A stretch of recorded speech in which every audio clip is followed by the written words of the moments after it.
How to delete transaction on Spendee application. Are guys facing issues to delete your transaction on Spendee? If that's so, then this video might help you out.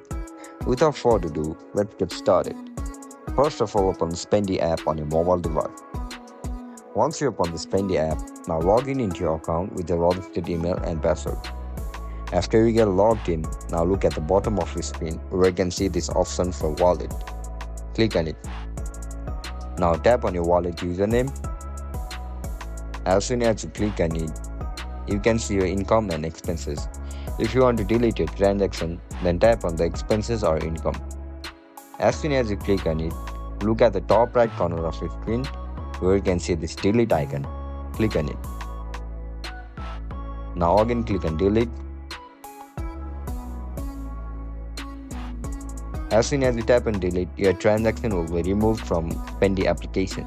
And that's it guys, that's how we're gonna remove transaction on Spendee app. If you guys found this video helpful, don't forget to like, share and subscribe to our channel. I'll catch you up in the next one. Bye bye.